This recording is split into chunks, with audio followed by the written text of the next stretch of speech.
Thanks very much. Last night I sat down to write a presentation and it ended up being 6 pages long, and it's probably longer than 15 minutes. So I'll try and condense as I'm going through. And I'd like to bring up some different claims or some different justifications than not against those of my colleague, the wonderful Alex Inesio, but to situate beside them. So I want to engage then in a broad reflection on two things. The first, the concept of value, of course, as it pertains to higher education. But second, our immersion in a material and a conceptual everyday made possible by the performative presence of the university. And apologies, this sounds all very academic, and it is, but I guess that's what I am, so that's my cross to bear. So I make two interrelated claims. The first is well known and beleaguered. The second is a bit more abstract, but might help to illuminate the first. But together these suggest that the question of this symposium, what is higher education good for, is perhaps the wrong question to ask.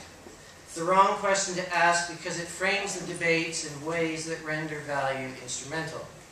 The result is it excludes the productive force of the non-instrumental value itself. The first is a claim that the values which education and higher education enact cannot be monetized. That is, they can't be reduced and therefore generalized and therefore justified according to monetary economic rationales. Education and research are not representative. Let me repeat, they do not represent values. They perform them. They are them.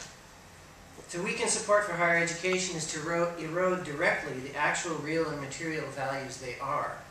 Critique, questioning, debate, skepticism, the new, the unthought, the uncomfortable, democracy, openness, equality, rights, disagreement, justice, the unknown, beauty, method, all of them are literally these walls. I thought we'd be speaking in a lecture theater. We're in the seat of power. This lecture theater, this meeting, its questions, unthought codes and practices, its procedures, the sanctity and promise of the book.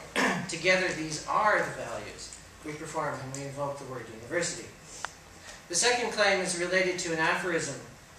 A fish is the last one to see the water. In other words, it's difficult to see or be aware of something when we're immersed in it.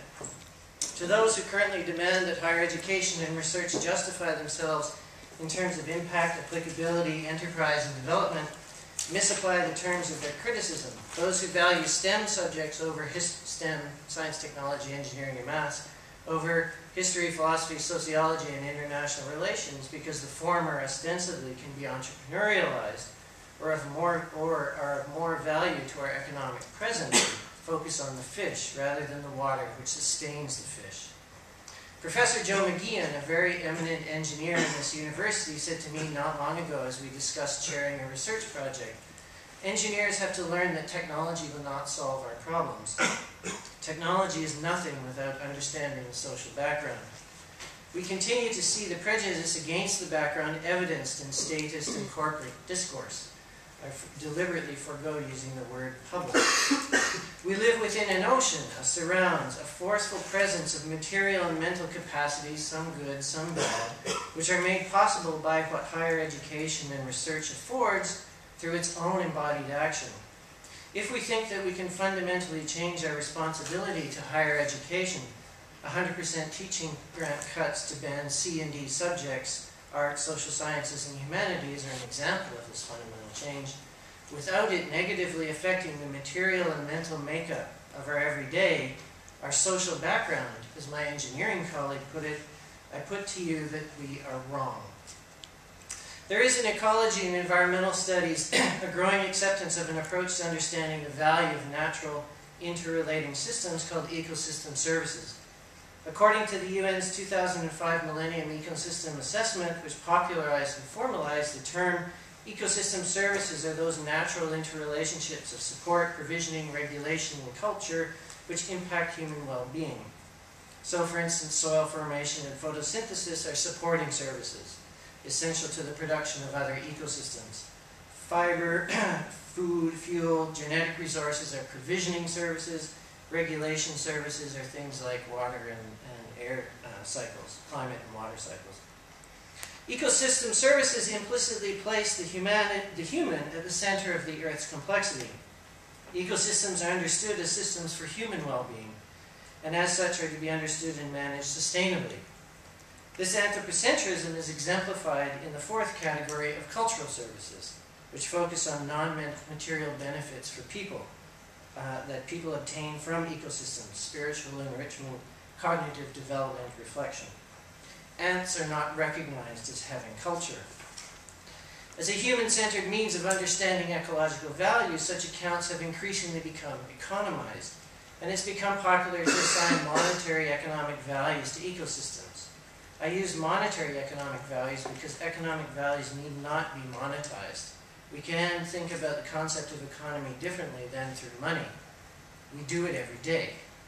Think of carrying labor, or of barter, or of gift exchange. These ecosystem valuations, as they're called, are based on the cost of replacement with anthropogenic alternatives. What would the boreal forests of Canada cost if water had to be filtered by man-made means? According to a recent report by the University of Ottawa, Canada's northern boreal forest provides $191 billion Canadian dollars per year in ecosystem services, 14 times more than the value of all oil, minerals, and timbers extracted each year.